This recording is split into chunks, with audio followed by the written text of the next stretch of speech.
তারাশঙ্কর বন্দ্যোপাধ্যায়ের হাঁসুলি বাঁকের উপকথা এবং অদ্বৈত মল্লবর্মণের তিতাস একটি নদীর নাম বাংলা সাহিত্যের দুটি অসামান্য আঞ্চলিক উপন্যাস।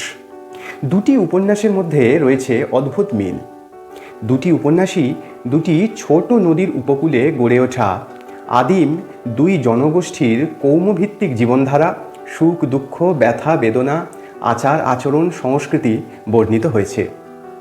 হাঁসুলি বাঁকের উপকথা উপন্যাসে রয়েছে কোপাই নদীর তীরে গড়ে ওঠা কাহার গোষ্ঠীর কথা ও তিতাস একটি নদীর নাম উপন্যাসে রয়েছে তিতাস নদীর উপকূলে গড়ে ওঠা মালদের কথা।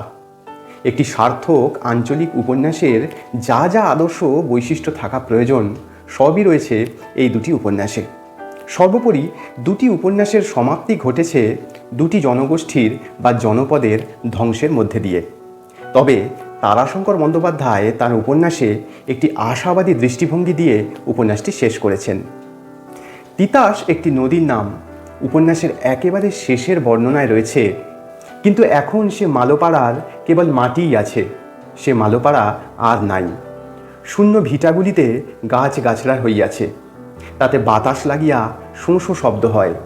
এখানে পড়িয়া যারা মরিয়াছে সেই শব্দে তারাই বুঝিবা নিঃশ্বাস ফেলে। অথচ হাঁসুলি বাঁকের উপকথা উপন্যাসের শেষ অংশের বর্ণনায় উপন্যাসের দুই নায়ক চরিত্রের একজন অর্থাৎ করালি বন্যায় ধ্বংস হয়ে যাওয়া হাঁসুলি বাঁকে ফিরেছে শিকড়ে ফেরার এক অদম্য ইতিবাচক ইচ্ছা নিয়ে।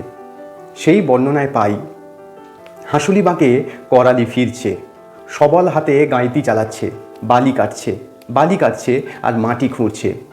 উপকথার কোপাইকে ইতিহাসের গঙ্গায় মিশিয়ে দেবার পথ কাটছে। নতুন হাঁসুলি বাঁক।